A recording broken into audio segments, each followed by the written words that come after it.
Assalamualaikum warahmatullahi wabarakatuh. Waalaikumsalam warahmatullahi wabarakatuh. Okay, Alhamdulillah. Hari ini kita ada dua orang tetamu spesial, tuan-tuan dan perempuan. Ramai yang sedang nanti nak join ni. Jadi kita ucapkan selamat datang kepada tetamu kita istimewa. Iaitu pertama sekali yang berbahagia Dr. Tengku Khairi dan juga berbahagia kita punya kiranya orang kata number one lah for Institute of Franchise in Malaysia. Selamat datang kedua-dua iaitu Dr. Tengku Khairi dan juga Dr. Hafizi. Mudah-mudahan ada sikit masa untuk ruang berbincang-bincang. Tajuk ni biasa saja. Tajuk kita ialah keusahawanan, perkembangan keusahawanan. Jadi inilah peluang kepada sahabat-sahabat yang ingin tahu terkini. Kita try to be as sembang-sembang as possible. Try to be open as we are, not what we have but what we are. So that is one of the way we want to pull out any creativity or innovative idea yang tuan-tuan dan puan ada sama-sama kita ini. So for a start, kita welcome kepada Tengku. Tolong say something before we start. Sila Tengku Khairi, Dr. Tengku Khairi for your opening, pembukaan. Lepas itu diikuti dengan kita punya Dr. Hafizi. Bismillahirrahmanirrahim. Assalamualaikum warahmatullahi wabarakatuh. Terima kasih host kita ni, Dr. Syakir. So pada sahabat Hafiz. So Alhamdulillah pagi ni, pagi yang agak indah ini, hari Khamis. So host kita ni, Dr. Syakir. Sekejap ya, ada bunyi Echo. Dah okey dah, settle dah. Dah betul lah? Okey. So secara umumnya ialah berdasarkan pengalaman dan hari ini saya pun sendiri bersama dengan NGO Usahawanan Dewan Perniagaan dan Perindustrian Negeri Melayu, Negeri Terengganu. Kita melihat hari ini agak satu perkara yang memang semua orang bercakap tentang new normal. Tetapi persoalan kita sekarang ini adalah kita bersedia tak dari segi mindset kita untuk berhadapan dengan lebih banyak lagi mungkin keadaan-keadaan uncertainty ini. Sebab benar kita kata beralih kepada digital dan sebagainya, tetapi apakah kesediaan kita di kalangan khususnya usahawan, terutamanya Bumiputra, walaupun banyak program-program kerajaan sediakan, apakah kita benar-benar bersedia untuk berpindah melakukan transformasi khususnya dari segi mindset kita dengan maybe lesskan pergantungan kepada mungkin kepada agensi-agensi, ataupun mungkin bagi saya lah, mungkin kita sendiri pergantungan kepada teknologi. Because kalau kita bercakap hari ini nak ke teknologi, satu ilmu baru perlu ditingkatkan, tetapi dalam masa yang sama nak mengejar pasaran yang telah bergerak laju ini pun satu lagi cabaran. Jadi senario WOKA ini memang dah dalam keadaan kita dalam keadaan antara setia tak setia. Kita tengok macam inilah, kalau saya boleh ringkas je Singapore. Kita melihat kepada bagaimana Asian telah membuka market MEC, market ekonomi Asian yang kita dah buka 5 tahun lepas. Tapi kita tak begitu didedahkan banyak tentang peluang-peluang untuk merebut. Jadi hari ini kita nampaklah dalam senario perubahan ini kita terpaksa ataupun memaksakan diri kita dah berubah. Tetapi persoalannya apakah kita mampu istiqamah untuk terus berubah. Jadi sebagai permulaan itu je lah saya melihat cabaran-cabaran kita ini ialah untuk berubah. Alhamdulillah. Terima kasih Dr. Tengku. So macam mana Dr. Hafizi, perkembangan terkini berhubung dengan perkembangan pilihan-pilihan perniagaan terus daripada sudut franchising dan sebagainya. What is it to you now? So what is the area that you feel very important at this moment dalam perkembangan keusahawanan terkini? Okey, terima kasih Dr. Syakir. Bismillahirrahmanirrahim. Assalamualaikum warahmatullahi wabarakatuh kepada semua. Okey, terutama kepada Dr. Tengku Khairi selaku panel utama lah, saya kira sebagai panel utama, Dr. Syakir sebagai moderator. Saya sebenarnya feel very honoured lah to be part of the so-called sesi bersama dengan Dr. Syakir dan juga Tengku Khairi pada pagi ini. Jadi orang kata bila kita bercakap tentang perkembangan keusahawanan ni, konteks keusahawanan ni sebenarnya kalau kita tengok dia lahir daripada orang kata sekian lama. Jadi memandangkan situasi orang kata PKP ataupun MCO ataupun even COVID-19 ni, mungkin usahawan kena melihat, kena orang kata kena membuka minda dari segi pendekatan dari segi business model.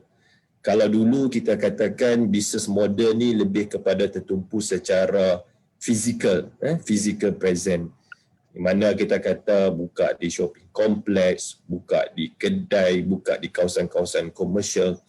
Tetapi nowadays kita tengok the business model tu dah berubah. Bila kita cakap tentang perubahan ni, dia berubah secara orang kata tidak langsung dengan perubahan ekonomi yang berlaku.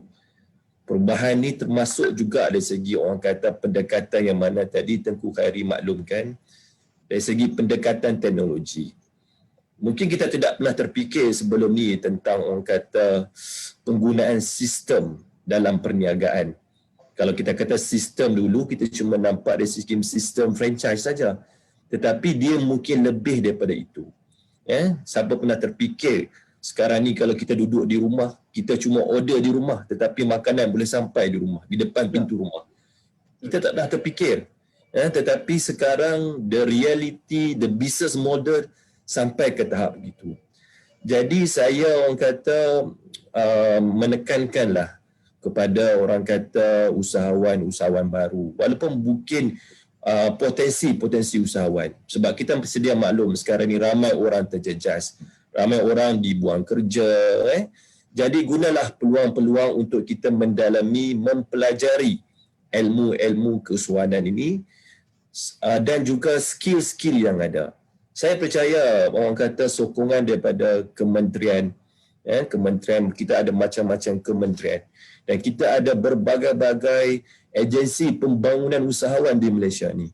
Kalau kita kategorikan agensi di Malaysia ni dari segi orang kata fokus kepada pembangunan usahawan ni, kita ni antara negara yang mempunyai agensi pembangunan usaha yang teramai, terbanyak di dunia. Dengan kita kata populasi kita belum mencecah 30 million lagi, sepatutnya lah usahawan yang ada di luar ni mengambil peluang yang ada. Saya setuju dengan pendapat Tengku Khairi, mungkin dari segi pergantungan itu kita kena kurangkan, tetapi dari segi orang kata mengambil peluang, gunakan peluang, gunakan orang kata ruang, cari masa untuk bersama dengan agensi, sebab saya percaya agensi memang banyak menyediakan platform dari segi latihan, platform dari segi kemahiran. Gunakan peluang untuk mengambil ilmu-ilmu ini dan seterusnya cuba adapt dengan orang kata bidang-bidang perniagaan. Mungkin franchise salah satu bidang perniagaan yang boleh diceburi, tetapi konteks perniagaan itu sebenarnya luas. Sebab kita kata mungkin selepas ini kita duduk di rumah, kita boleh dapat income daripada rumah. Tak perlu datang, tak perlu buka kedai. Bisnes secara online. Kita pernah terdengar, kita pernah baca di mana ada akhbar, mereka yang duduk di rumah boleh menjana pendapatan lebih RM10,000 sebulan. Jadi saya rasa platform keusahawanan ini merupakan satu platform yang terbaik untuk mereka. Sama ada mereka yang orang kata belum bekerja ataupun yang orang kata yang mungkin terjejas akibat kesan daripada COVID-19. Gunakan peluang yang ada dan mungkin boleh melihat bidang keusahawanan sebagai satu bidang yang mana boleh menjamin dari segi orang kata menjana pendapatan, bukan hanya untuk diri sendiri tapi juga untuk membantu juga dari segi perkembangan ekonomi negara. Itu pandangan saya pada orang kata untuk konteks permulaan ini, Dr. Syakir dan juga Dr. Tengku Khairi. Terima kasih. Okey. Apa yang disentuh oleh kedua-dua orang hebat kita di dalam bidang keusahaan ini, dapatlah kita katakan bahawa kita walaupun fasiliti dalam bentuk maklumat ataupun dalam bentuk instrumen ataupun dalam bentuk platform yang kita ada, Tetapi sekiranya pembentukan jiwa, pembentukan peribadi, keutuhan, kekuatan, resilient sebagai usahawan tidak dibina dengan sekukuhnya, maka all those elemen merupakan sesuatu yang luaran. Sebahagian daripada salah satu metod perkembangan syarikat ialah menggunakan platform.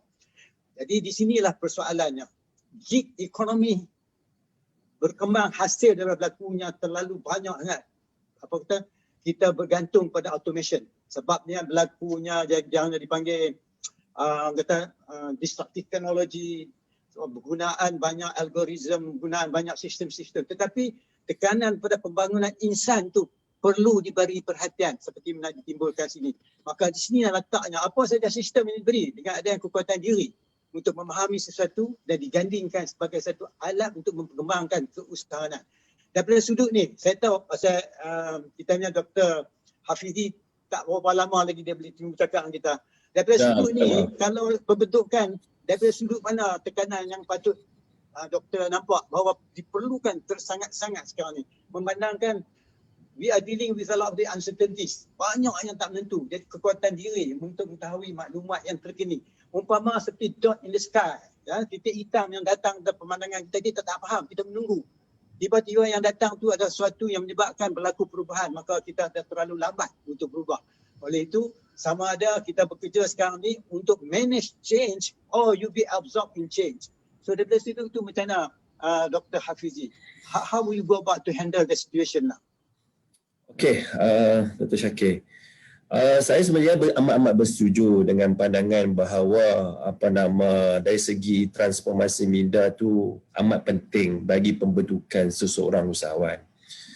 Okey, sebab sebelum kita mencuburi dalam bidang keusahawanan, the most important thing is about kita punya mindset.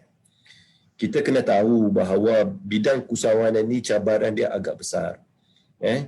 Jadi seseorang usahawan yang mana-mana yang ingin mencuburi bidang keusahawanan ni, dia pertama sekali kena tahu dari segi orang kata fokus, fokus kena jelas.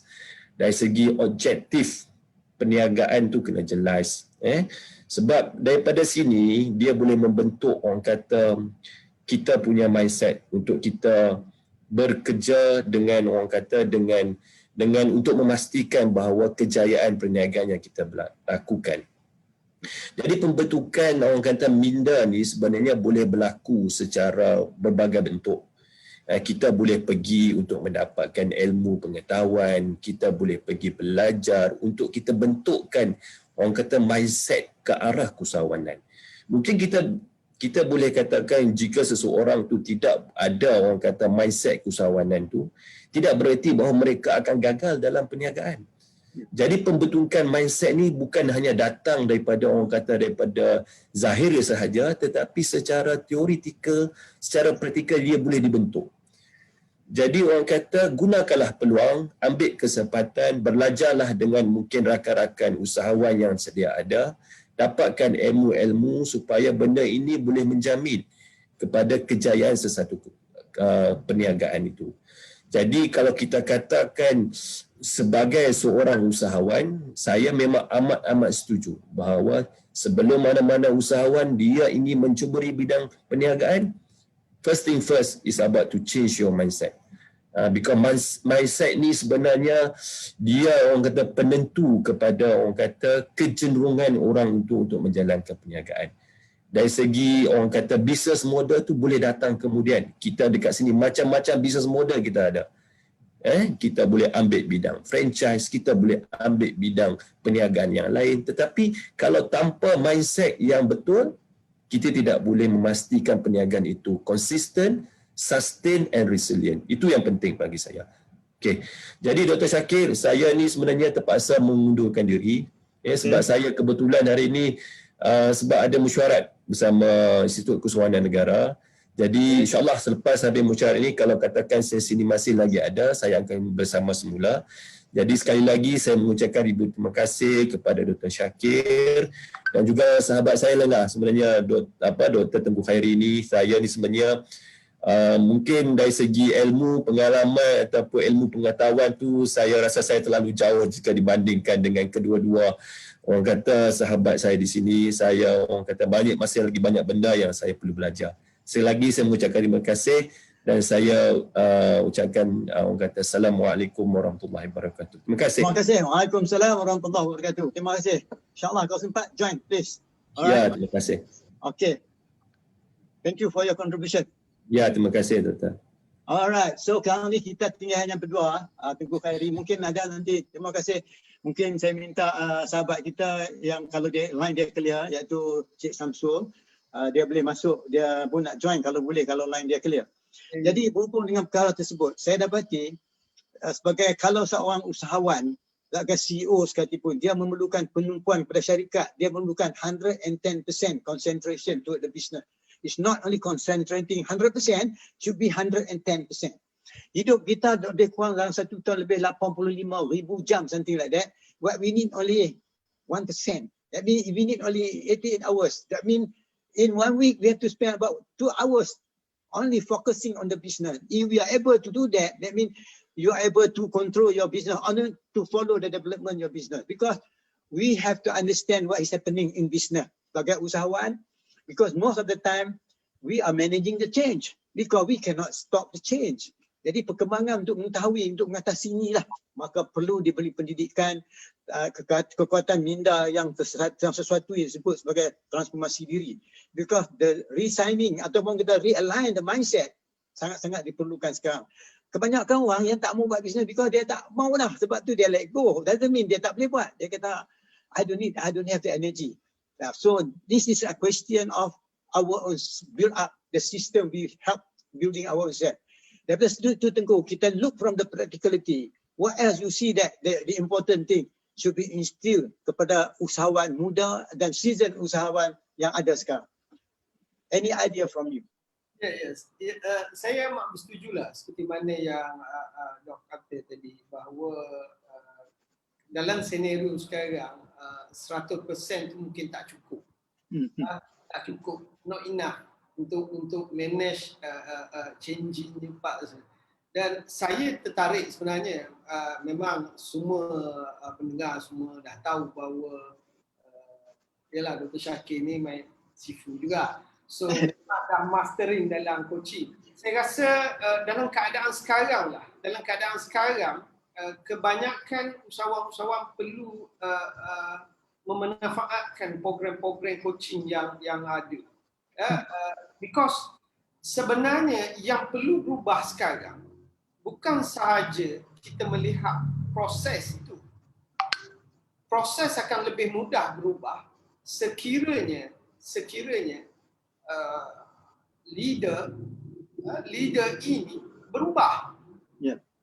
Masalah sekarang, leader ini ada kala-kala dia dah start dan dia tak ada pula input-input yang boleh sama ada membantu dia, dah jadi start. Jadi kerana itulah kalau kita perhatikan siapa yang mampu keluar daripada senario COVID ini dan melihat sinar cahaya di luar itu, ialah yang memahami bahawa setiap di antara kita, hebat apapun antara kita, pasti akan diuji.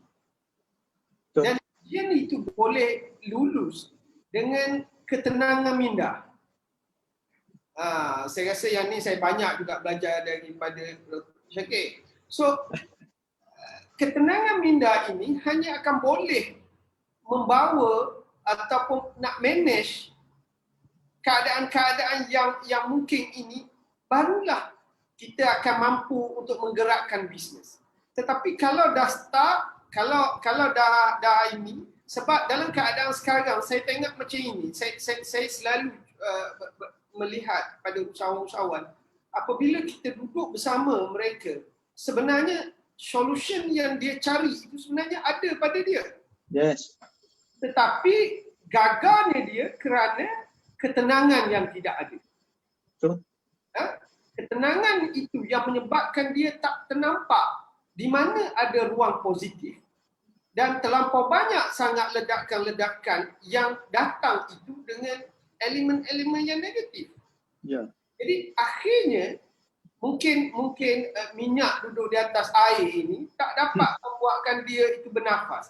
Jadi ada kala-kala kita perlu juga filter untuk tapiskan minyak ini So elemen inilah sebenarnya kalau kita tengok, saya selalu sebut juga, dia panggil SPA strategi untuk 2021 ni. SPA ni you kena fikir surviving dulu, baru you boleh serving. So, kalau you duduk fikir nak sale yang tinggi tanpa you fikirkan macam mana nak manage cost, macam mana nak manage cash flow, yang duduk risau sangat tentang sale drop, tentang cost meningkat ni tak pernah lihat. Jadi surviving ini perlu. Lepas tu SPA ni you perlu preparation. Kalau tak ada preparation, dah nak surviving, preparation you tak ada. Jadi nak tenang saya rasa tak ada lah. Bila you dah boleh preparation, buat preparation, so you akan ada tenang sikit. Because you ada solution 1, solution 2, solution 3, pelbagai. Kalau tak boleh pergi channel ini, kita pergi channel ini. Dan itulah barulah actualization. So barulah you boleh bergerak. Kalau dah ada banyak ini, kita bergerak banyak ni lah. Kalau perlu kekal macam ini, kekal macam ni lah. Kalau perlu model inilah. Sebab tak ada yang kekal, saya rasa dah. Tak ada yang kekal. Jadi mungkin ini adalah ujian kita untuk kita berubah. Ujian kita yang besar ini yang kita bercerita tentang ini ialah untuk kita berubah. Tetapi perubahan yang saya setuju sangat yang Dok kata tadi, bahawa apa pun teknologi, humanity itu masih lagi nombor satu. Saya teringat, saya baru saja dapat buku Philip Kotler dengan Hermawan Kartajaya, Marketing 5.0. Yang menggabungkan IA plus humanity. So akhirnya bila kita tengok ni, humanity juga yang akhirnya. Betul. Jadi dalam keadaan ini, Dok, saya rasa saya ambil pikat yang Dok kata tadi, bahawa nak transfer apa pun, nak ubah apa pun, mindset. So memang macam Dok mengajar kita, memberi maklumat kepada kita bagaimana ubah ini. Taktik dan teknik ini dengan ada ketenangan, insya-Allah boleh lajulah. Tetapi bagi taktik, bagi strategi, tenang tak ada, dia akan gelabah terus, akan terus tak. Jadi saya rasa itulah, for me, apapun kesediaan kita kena kuatkan our mindset dalam kesediaan untuk bisnes. Stop mengatakan bisnes itu mudah, tetapi bukan bisnes itu sulit. Sebab ramai orang dia kata kalau makan gaji susah, mudah lagi bisnes. Saya kata stop kata bisnes itu mudah, tetapi bisnes itu sebenarnya tak sulit. So saya rasa kalau kita boleh frameworkkan dari segi perubahan itu berlaku dalam strategi framework, kita guna 5M, iaitu mindset dulu, kemudian kita kena mastering apa yang kita boleh, kemudian barulah modal, kemudian kita manage, dan akhirnya kita monitoring. So kalau 5M dia, kita boleh letakkan our framework untuk kita bergerak laju. So jatuh ini sebenarnya untuk bangkit. Jatuh ini untuk bangkit. Dan setiap antara kita memang pernah alami jatuh. Tetapi bagaimana jatuh itu kita untuk urus bangkit itu yang berbeza-beza setiap orang. Dan berbeza-beza ini saya rasa pakarnya Dr. Syakir lah. Yang boleh untuk berduduk bersama mungkin. Wah, saya baru nampak. Tadi pun saya ada coaching satu pagi, sebelah pagi tadi. Ya, insya-Allah. Dia bagi target yang setahun. Dengan setahun tu ribu-ribu. Jadi dia kata susah nak. Bila saya pecahkan jadi daily hanya perlu 6 je. Jadi dia kata, kalau tengok sini daily ni kena achieve daily hanya 6 dengan nak capai yang setahun tu belas ribu, mudah je pula. Jadi dia tak 3-fixkan strategi dia. Dia masih lagi di awan, jadi sebab itu dia gelabah. Nak berlari laju macam saya pun nak ajak main futsal pun mungkin dah boleh tendang bola, tapi tak boleh lagi lah. Tetapi untuk jadi bantu ini mungkin duduk tengah sampai bola boleh kita passing untuk orang sampai gol. Itu Ya. je. So, Betul. apa yang Dok kata tadi saya setuju benar lah, bahawa transformasi mindset, humanity kekal lagi menjadi number one untuk kita bersedia untuk bergerak, untuk bangkit balik. Alhamdulillah. Satu pencerahan yang begitu detail dan mendalam, dan saya dapati Dok memperkenalkan sesuatu, mungkin sesuatu yang ada pada seseorang itu yang dia perlu memberi tumpuan, seperti yang disebut oleh doktor tadi, tumpuan perkara-perkara terpenting yang telah disebutkan tadi. Seperti ni sekarang ni saya dah mulai melihat komen dalam kita punya Facebook ni, komen daripada you punya awal ni, Samsul, usahawan lebih suka fokus pada sale dan keuntungan, as doktor say just now. Kebanyakan tak mahir atau jarang fokus pada pengurangan ataupun optimum cost. Yes. Usahawan juga lebih suka pada aktiviti marketing berbanding internal business process, as you say correctly. So sebab tu di dalam proses coaching seperti yang dicontohkan oleh doktor tadi, memang benar bahawanya selalunya bila kita coach seseorang, pertama kali nak cool down dia daripada keadaan dia being subject to, dalam keadaan terkejut, dalam keadaan yang susah nak menapas dan sebagainya, because sesuatu yang datang mendadak, because he was not prepared for the whole thing. Menunjuk kata kita selalu caught surprise. Jadi nak mengatasi itulah yang saya kata kadang-kadang 110% tu, seperti yang telah diperjelaskan doktor tadi, memang jelas dan nyata. Mengapa perlunya penjelasan tentang transformasi diri ni? Transformasi ni dia berlaku bukan bertolak daripada 2 campur 2, tidak. Dia bertolak daripada combination dua faktor. Perasaan kita dan pemikiran kita. Bagaimana we take control of the situation. Whatever happen we cannot do. How you react, how you behave after the thing happen. Benda telah berlaku. That means how you manage. The change is there. Because you cannot change something. Then you have to go along, find a way to overcome the impact. So yang diperjelaskan Dr. Khairi tadi, macam pagi tadi dia jumpa dengan usahawan dan sebagainya, itu merupakan sesuatu yang doktor menjelaskan proses tu yang perlu diketahui. Seperti yang tadi pun doktor disebut, ya proses. Jadi proses-proses ni lah, kadang-kadang kalau coach yang berpengalaman, he is not going to give new input, but to sustain whatever the person have, but to make them understand, what the thing that I need to have, not to add more. Kadang-kadang dibagi terlampau banyak maklumat, dia dah ledakkan information menyebabkan dia lagi tergulai layu tak beramanya dengan keadaan yang kita pesat berlakunya perubahan. Maka di sinilah kebijakan seorang coach mengatasi, membantu orang ini lebih bertenang dan melihat sesuatu dengan seadanya. Stop seeing from the tree, try to see from the bigger forest. Look at the bigger picture first before go into the inside a small picture. That's why in sini cakap, stop seeing at the small area, but look at the bigger picture. From that bigger picture, there is always opportunity. What we are having now, a lot of challenges. Every challenges, there is opportunity. So to look at opportunities, that's where the coach come in to help, to allow this person that we coach to find the solution as opportunity, rather than giving them too much knowledge, too much that is irrelevant to their survival. So we are talking about the survival now. We are not talking how to make bigger sale or not, to maintain and sustain sustainable as an entrepreneur that can remain all the time, especially in the era social ni. Banyak fasiliti yang terdapat, oleh sebab ini merupakan, saya ingat insyaAllah kita berpeluang lagi, sambung lagi dengan tajuk istimewa ni. Apa yang yang terpikat yang disebut oleh doktor tadi? Penumpuan, fokus. Kita tak dapat fokus kalau kita kelang kabut. Kedua, kita tak boleh fokus kalau too much in our mind. So secondly, we must know what should we prioritize.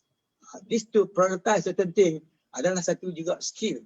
So daripada sudut itu dah, because you have been handling a lot of usahawan, you do some coaching to them. What else you can suggest based on the same note that we discussed just now, but with the extra flavor that really relevant to the current usahawan? Okay, saya selalulah, mungkin ini mungkin pendekatan masing-masing berbeza macam mana nak bawa. Saya selalu cuba lihat bahawa setiap antara kita usahawan ada keistimewaan. Ya. Kita memang dilahirkan setiap orang memang ada kebolehan, keistimewaan dan memang tak akan ada dekat orang. Jadi ada kalikan dalam keadaan I agree to you. Dalam keadaan melihat big picture. Tetapi dalam keadaan you start ni, keadaan you start, cuba lihat kekuatan yang memang boleh you betul-betul utilize kan. Ya. Utilize kan. Jadi keadaan itu ada kalikan dia terlepas pandang. Dia pergi melihat si A, si B, so si C. Sedangkan dia boleh melangkah dengan yang dia ada. Jadi apabila kita bersama, kita huraikan ini. Sebab dia setiap perjalanan kita ada kejayaan. Tetapi dia tak pernah meraihkan kejayaan untuk dia sendiri. Dia cuba melihat kejayaan orang lain itu sebagai yes, bagus untuk sebagai inspiration. But kita juga harus meraihkan kejayaan yang kita buat. Betul. Kita mengajak dia melihat balik kejayaan yang dia buat. Right. Kalau dulu dia ada 10 orang, hari ini dia boleh 20 orang. Cuba cari macam mana step 20 orang. Teknologi yang datang ni sebagai enabler je bagi saya. Betul. Enabler je yang mampu untuk mempercepatkan dan sebagainya. Sebab the right now in our market, kita tahu bahawa customer or consumer still lagi akan boleh dipengaruhi dengan emosi. Ya. Emosional.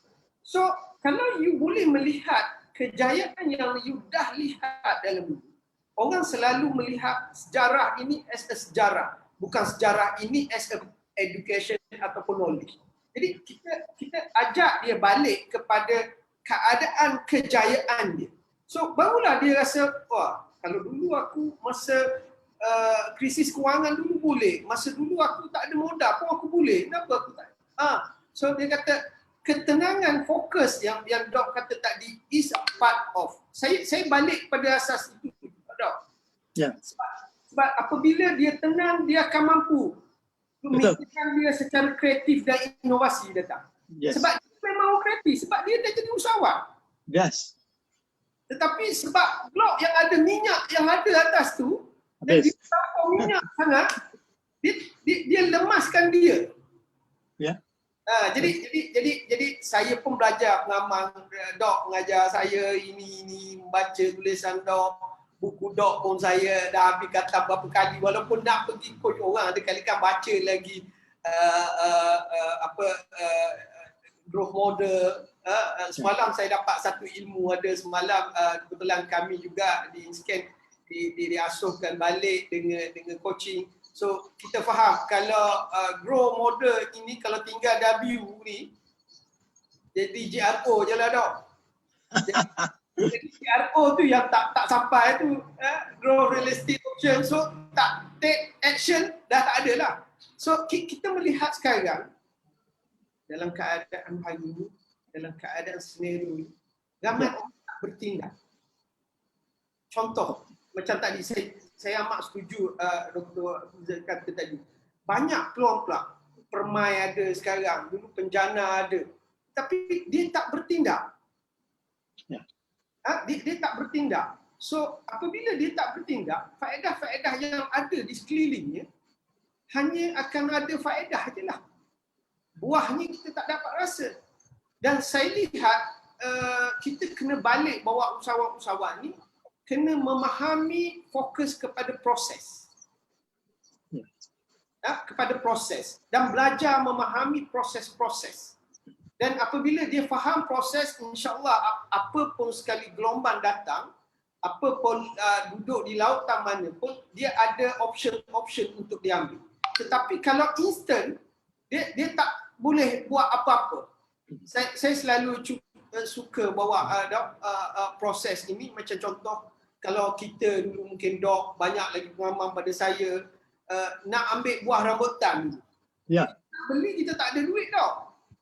Kita pergi kat kampung orang ada nampak buah rambutan. Nak ini galah tak ada. Mula-mula dengan selipar atau kasut kita lah. Tapi itu, masa baling kasut dan selipar tak pernah terfikir kasut ataupun slipper tu akan lekat di atas ni. Tapi bila baling, kasut lekat kat sana. Tak mikir dah, rambutan. Fikir kasut. Jadi proses itu diambil. Jadi kalau saya lihat apa yang Dok jelaskan tadi, memanglah fokus itu adalah proses yang perlu dipelajari. Ya, betul. So saya dotkan kat sini, saya akhir kat sini ni bahawa nak fokus itu juga satu kemahiran. Yes. Dan saya pun sendiri ada kalakan masih lagi mencari. Sebab banyak sangat dalam ini, akhirnya cadangan patutnya tiga nak masuk 3 bulan dah siap 2 buku, 1 buku pun tak siap sebab kerana tak ada fokus. Dalam kabut kita. Jadi kemahiran dalam memfokuskan dan seterusnya bertindak untuk menuju fokus, satu kemahiran yang memang perlu di mastery. Maknanya perlu dipelajarkan. Alhamdulillah. Thank you, very interesting. Based on the focus itself, saya ingat saya akan buat pengumuman sini ya. Nanti Hafizi pun tahu. Focus, there are 3 kind of focus. Before we go to actual focus, first we go on focus intention. What is our intention? That is a long term. All right, 5 years, 3 years. That is called focus attention. Our focus intention. Secondly, our focus of attention. That's what we focus now. That's why when we call someone, we listen, that 3 things they jumble up. So first you be clear of your intention in terms of objective set or goal. Because when you have the vision, how to clarify the vision by pulling it back to become to your focus attention is short-term review. That means more bigger picture, more clearer picture compared to the first one. So that means focus attention. You say you want to go to Johor, this is intention. But focus attention, where are we now? We are here. What? Kita sudah out dalam Kuala Lumpur. So there is a gap, we have to redirect back. This gap analysis. That's 2 attention already. Another one is the working, or we call it action, focus of action. What to do next? These are built up when the person speak, they reflect the area. So as Tengku said just now, this is part of work that helping a lot of CEO and SVP, VP, how to overcome this. Because diri kita pun kadang-kadang pun saya pun panik, I need somebody to help me, to pull me out, have some skill to help each other. Because this focus attention, very important thing in our life. For example, grow, G-R-O-W that we use. There are many ways of using grow. Right? Grow has developed into another, there's an additional, they call it G-R-O-W, ada lagi di belakang dan sebagainya. So I'm not going to add that. Because dia ni umpamakan sebagai satu cara sekurang-kurang untuk mengendalikan. Tetapi the question is, what about the person? When we say grow, it is outside of the person. G-R-O-W, what about the inside the person? That's what I've been saying, the social emotional. There are 5 level, seperti yang ditulis dalam buku saya di muka surat 32 apa, 5 peringkat pendengaran. Actually it's about the person. How you say it, how you see. Kadang-kadang kita mendengar pada usahawan cakap kepada kita, kita hanya mampu mendengar dan dapat memahami apa yang dimaksudkan usahawan itu tertakluk kepada budi bicara kita, kebolehan kita menerima makna yang ada pada kita tapi bukan makna pada dia. Yang ketiga iaitu suatu kebiasaan saja.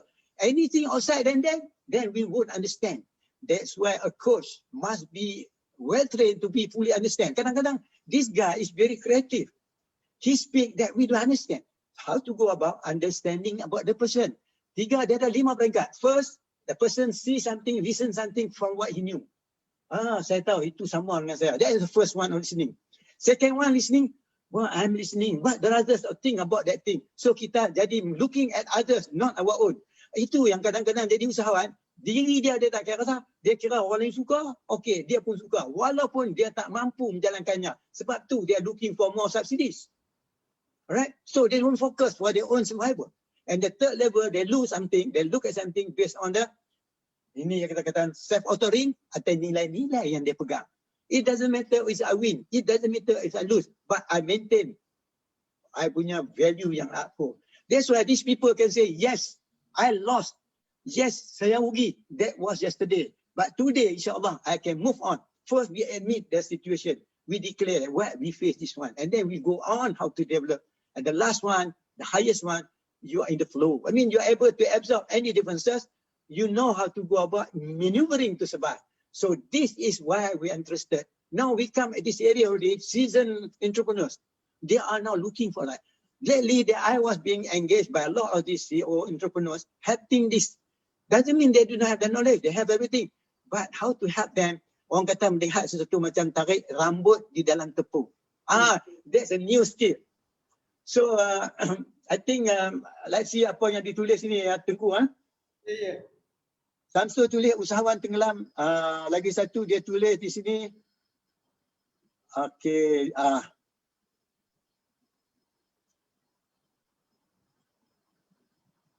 Okey. Okey, usahawan tenggelam dalam proses hingga tak nampak potensi dan peluang yang wujud dalam diri dan organisasi sendiri. That's what I was saying just now. Alright, Samsul is a well-trained coach Tengku. He's a well-trained coach. So, saya nak mengumumkan ke sini kepada peserta-peserta saya hari ini, termasuk dengan Tengku sekali. I'm going to give a free talk solid on coaching, how to handle the usahawan. Because if we use the technique by given to us without knowing the philosophy of those things, it's quite dangerous. Because kita tend to copy. But we human being, Allah dah bagi satu sifat iaitu creativity. Creativity ni terhad tertentu, bukan kita boleh kreatif semua. Ada benda yang tak boleh, ada semua tak boleh. I'm going to give about 1 hour free. So I welcome you Tengku. Because I'm going to upgrade. Alright, please welcome all your groups, your people to join in. Please register to me and I will inform kepada kita dengan Dr. Hafizi. Because now, we cannot use the technique that being used long time ago without taking into consideration what is growing now. Because coach is so rampant. Everybody say they are coaching. In fact, if it's not coaching, it's still mentoring. If coaching, we don't have any answer. We don't have anything. We know the skill how to pull out, helping him to find the answer. Let him find the answer. After talking to the coach, he finds so easy, so suitable to make the decision. I would like to share to you, yesterday I ran an international coaching class overseas, right? To about 10 of these people, they have been coaching, right? They are using coaching. But the question is, how come they contact me here in Malaysia? I'm a Malaysian. I'm not Mat Saleh. I tidak ada nama John. But why they contact? Why they need my service? And I find that, he said, after listening to your talk for 1 hour, I spent 2 weeks learning coaching compared to your 1 hour, you overcome that 2 weeks classes. How do you feel when you listen to these foreigners are talking about it? How many people really appreciate the value, the skill, the knowledge? But this one, because dia orang buat pilihan yang tu, saya kan, dia pilih. So, sama kat usahawan. If you become entrepreneur, insyaAllah, Tuhan kata dia yang beri rezeki, kita hanya berusaha. Jadi saya buka kelas ni, kalau siapa berminat, especially Tengku, with your people, I welcome. Kita buat on Zoom. Because kau boleh tempat tu kita nak limited, jangan banyak sangat. Because try to find, because I'm developing. Because we want the real coach. Okay, kalau kita tak cukup knowledge, how will you to coach a real CEO who have 300 million, half a billion kind of business? How many are daring to coach these people to help them? Jadi when you go there, you start thinking, I know a lot of this, I know that. Dia akan rasa irritating because being a CEO, he has all the skill. He understands more than us because he's in the business. We are not in the business. But our skill only to help to listen which area that he need to improve. Because when a client come to us, satu, dia ada confidence. Kedua, dia ada trust. Yang ketiga, insyaAllah, dia percaya, dia boleh. Tetapi kalau kita tak build that one, then kita punya stamina pun tak ada. Bila stamina tak ada, maka kita akan lost dalam luaran. Sebelum I open Tengku for further, just one more. I saw here ni, a very senior person, a fellow chartered consultant, was formerly from Bata, I was also from Telekom Malaysia. Ini yang dia cakap ni. Dia komen tentang apa yang terjadi oleh Samsul. Samsul adalah mahir betul. Ramai tak sedar bahawa growth datang dari pusingan aset dan leverage. So he was talking from the financial qualitative kind of approach. Now, all these professionals start to come in. I welcome, this is very good. So from this on, what else, Tengku, you want to add further? It's become more interesting now. Can you ponder into the area? What else you discover? Part of sebagai akhir ialah So saya ucap terima kasih kerana dapat bersama seorang yang saya amat hormati dengan pengalaman yang agak banyak dan telah banyak memberi kita juga inspirasi untuk terlibat dalam dunia coaching. So saya melihat ialah ada kali-kali dalam keadaan nak pergi laju ke mana, ada kali-kali kita terlepas pada fokus dan proses-prosesnya. Itu yang ada kalanya saya rasa kalau kita, saya tertariklah kata tadi ada bagaimana untuk enhancekan our fokus dengan purpose dulu ataupun niat dulu dan sebagainya. So saya rasa ialah dalam keadaan hari ini terutamanya kepada usahawan lah, saya just share perubahan nak tak nak memang you kena lakukan. Pertamanya you kena faham bahawa you kena susun balik customer journey. Customer journey dah berubah dah sekarang. Ya. Kita terpaksa susun balik apa orang nak dengan kita sehingga kita boleh ciptakan customer experience. Customer experience. Kedua ialah dalam keadaan hari ini kita kena build up balik trust. Yes. Right. Kita kena balik banner trust. Jangan anggap dengan brand yang kita ada, kita dah lama bisnes, trust itu sama. Yes, right. Trust itu kena dimurnikan, kena revisionatekan, macam-macam lah. Carilah bagaimana untuk, because dekat situlah barulah kita wujudkan loyal customer. Sebab kalau kita lihat sekarang loyal customer pun dia dah berubah-ubah. Ya. Dengan keadaan tadi customer journey dah berubah, jadi loyal customer pun, customer loyalty pun dah berubah-ubah. Jadi tak nak pun kita kena lihat lah. Dan semua ini perlu di planning balik dan pada insaf, pada diri saya sendiri dan pada diri usahawan sendiri. Ini bukan masa untuk kita kata, untuk kita apa kata, untuk kita kuatkan apa dah dengan mudah kata perbelanjaan kita ke apa. Sekarang bukan zaman lagi lah. Yes. Kita kena collaborate dengan orang. Yes. 2021 ini bukan diri kita dah. Yes. Kita kena together collaboration. Saya selalu juga namakan 2021, 2021 ini tahun collaboration. Carilah mana-mana. Kalau kita tak collaborate dengan Zoom ni, kita tak berdapat ni. Yes. So betul. dapat orang ramai kan. So kita collaborate, kita tak boleh jadi silo dah. Ya. Dan akhir sekali ialah saya tertarik macam Tuan Samsul kata tadi. Dalam perniagaan ni dia ada formula. Formula untuk untung bukan sale je. Kan? Untung ialah jualan tolak kos. So perhatikanlah kos tu. Cost, yes. Yeah. Kalau sale meningkat pun, kos meningkat, profit pun sama je lah. Ya. Jadi ada kemahiran I agree lah Tuan Samsul kata tadi, jangan tengok sangat pemasaran. Tetapi saya selalu kata ni, kalau orang baru sibuk-sibuklah cari pelanggan. Tetapi kalau orang lama dah ni, sibuk-sibuklah jaga customer tu. Betul. Kita trust ini. Dan kita kena bangunkan our community lah. Ya. Ya, jadi itulah yang saya rasa saya cukup terima kasih kerana Dok sudi menjemput saya, siapalah saya dengan.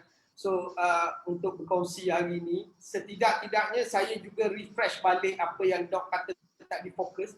Saya akan go through dan insyaAllah dalam kelas fokus nanti, insyaAllah kalau tak clash dengan kelas-kelas kita ini, kita dengan orang juga lagi. Yes. So, Correct. Well, I welcome you, Tengku, because there are many, because this is more a general, we are talking more a general. There are things I can say what we have discussed earlier, termasuk dengan kita yang berbahagia Dr. Hafizi tadi. Pada yang masuk lambat tadi bersama kita was Dr. Hafizi, iaitu Head of Franchise Institute of Franchise Malaysia bersama kita tadi. Dia ada bersama dengan kita tadi dan dia ada explain banyak tentang apa kita bincang bersama dengan Tengku. Jadi saya nak hakikat, saya tengok mula ujung-ujung nak habis pun ramai sahabat kita dari Ipoh, daripada Penang, daripada Kedah pun masuk. Dan saya pun sebab salah, yang mana terlewat tu please tengok balik recording lah. Kalau tak ada apa halangan nanti kita continue balik. Alright, tapi saya terang baru tentang tadi kepada Tengku tentang fokus. Fokus tu ada 3. Satu, fokus, how to focus. First, we have to train the person how to use focus. Because you're subject to the environment sometimes. The environment dictate you to focus sometimes. Sebab tu bila kita berjumpa dengan usahawan ni, we must keep that environment. So coach not only coaching, but coach co-create the environment. Coach co-create the reality. Itu the reality of coaching. Banyak orang tak tahu tu. Co-creating the reality. That means coach, you must have the skill to help them, not to destroy their value. And sometimes people after the coaching tengok dia flat letih, sedih. There's something wrong. Selalunya after coaching a person, dia energy pula balik. Dia naik balik bersemangat. Dia terpaksa minum air banyak. Because we need to talk about 35 minutes only. But how you talk that count. But overall yang kita discuss ini, just discussing Tengku, anything you can add in, because kita pun nak stop dah. Thing we want constant opposing forces. Satu benda, kita fikir benda yang bertentangan. Tenaga yang bertentangan. That means doing right by people. Sesuatu rasa dia buat betul. Tapi kita depend on how we deliver kita punya result. That means banyak orang buat kalau tak ambil kira. Macam Tengku kita tadi, diri dia lah.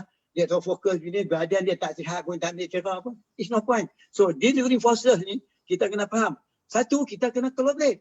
As Tengku say just now, collaboration. Because strategy, one the strategy now is dia panggil collaborative strategy.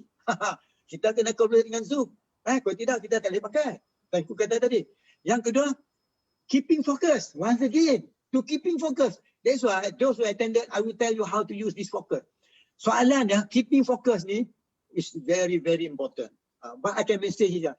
Lagi satu, business kita sendiri mesti ada satu lagi kita panggil having a social purpose. Not only making money. Tu. Allah bagi kita setiap satu ada berpasang-pasangan. Kanan, kiri, atas, bawah. Lelaki, perempuan. Untung, rugi. Kita duk kira untung, kita duk rugi, kita tak tahu. Cost dia macam mana. We have to understand everything berpasang-pasangan. A negate B, negate A. Bila ada A, mesti ada B. Yang B tu kita tak ambil kisah. Pasal apa? Kita fokus sale saja. Cost kita tak ambil kisah. Satu lagi, you don't have to increase your sale.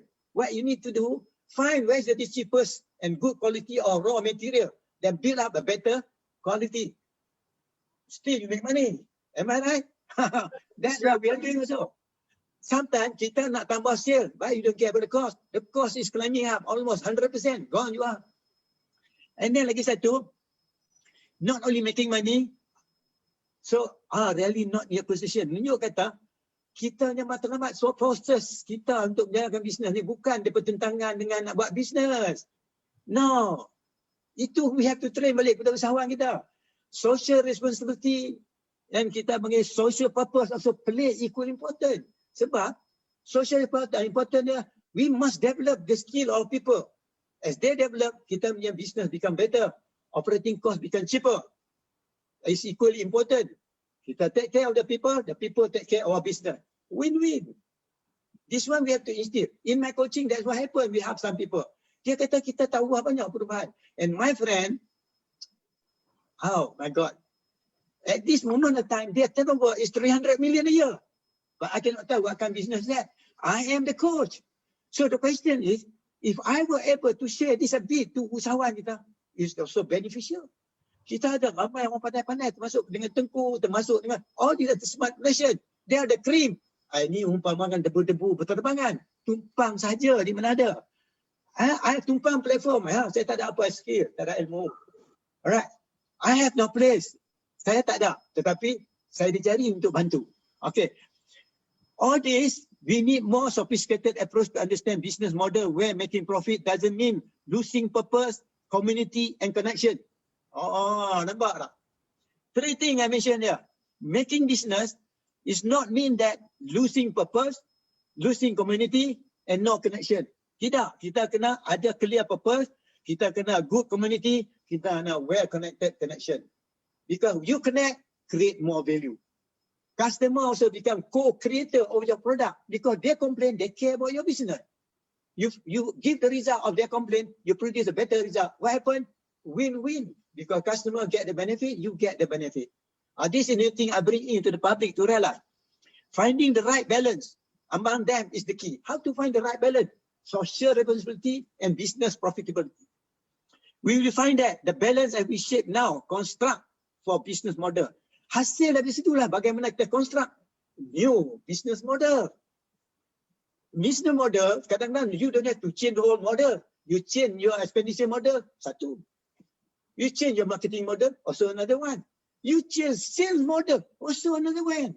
So you don't have to worry. So many people say, we change the business model. Kalau benda tu dah memang teruk lingkup, okey lah kita buat lain. Tapi there are many ways. That's why there are ways to help each other. Last kali, what we need, we will find that balance and we shape new construct for business model, strategy and leadership. Rupanya buat bisnes ni memerlukan kepimpinan. We are talking business leader, not only cakap leader. No, leader, as you read, there was my talk about 45 minutes. Leaders for non-leaders. Leader kepada orang yang bukan pemimpin tetapi dia memimpin. Bagi tahu tuan-tuan, usahawan kita di kampung-kampung tuan-tuan, they can survive. They based on their own leadership. That is another skill that we can share later on. And last kali, what we can create will be rich in many senses of the world. Apakah sekiranya kalau kita buat macam ni tuan-tuan, kita rahmat dapat tuan-tuan dunia dan akhirat. Jadi anything that Tengku you want to add as my conclusion dia? Please. Saya rasa clear, kita clear hari ni banyak knowledge baru yang kita dapat, tapi ialah by the end-nya kalau apa yang coach kata tadi, yang doktor kata, kita betulkan our purpose. Kita betulkan niat, so by the end macam our dolar kita Rasulullah SAW. That's right. So bisnes adalah ibadah juga. Betul. So balik pada itu. So maknanya kita tak tinggal lah tadi yang Yes. ini kita gabungkan balik. InsyaAllah mudah-mudahan kita doakan sama COVID ini akan beri lepas, insyaAllah kita akan diselamatkan kesemuanya, dan ini adalah sebahagian daripada proses-proses yang menguatkan iman kita kepada Maha kita dan menyedarkan kita bahawa bagi orang yang terlalu fikirkan sales itu, so banyak pelajaran yang saya rasa kita boleh dapat daripada apa yang kita alami ini. Setiap antara kita ni ada kekuatan untuk melepasi halangan-halangan dan hambatan-hambatan ini, dan kita benar-benarlah belajar daripada hikmah-hikmah ini. So insyaAllah kita mampu bangkit. Tidak ada umat yang tak mampu bangkit kalau dia belajar daripada apa kesilapan dia. Itulah. Terima kasih Tengku. Before I close ni Tengku, bersama-sama kita pemerhati ni terdapat beberapa usahawan berjaya bersama sini. Saya tahu. Alhamdulillah. They are observing now. They are very successful usahawan. Ya, alhamdulillah. Some of them manufacturers, some of them producers. Thank you for coming. I do not know what attract you to see a small person like me sharing idea. I am not worried, but I thank you for joining our group. There are also a few master coach MCC from ICF also joining, and I know them. I welcome them. Thank you for your time. I think at least maybe they appreciate what we are doing. They never miss the talk.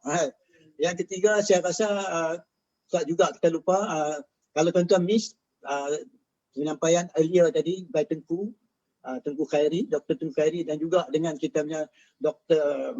Hafizi, please listen back to the recording, because earlier on about 20 minutes, there was a talk by Dr. Hafizi, because he's another meeting with another agency, so he cannot continue. So hasil daripada itu perkembangan yang kita sampaikan. Saya kiranya saya tengok ni ada beberapa tajuk yang ditulis di sini. InsyaAllah petang ni pukul 5.20. I tak tahu Tengku, if you're free, you can come in. I will send to you. At 5:20 Tengku, you're welcome. So I welcome again. There are two things being asked here I need to clarify. Okay? Because I'm not training a lot of certified coaches, Tengku. I'm not helping to develop more coaches. I'm not great person. I don't have to be great. I just want to help those who really want to learn. Kalau tidak, we are repeating. We are repeating only. The only thing we change the flavor. You can say it's a coaching, but it never happened. So how to make it happen? So I will come to you. Then we discuss later on after this.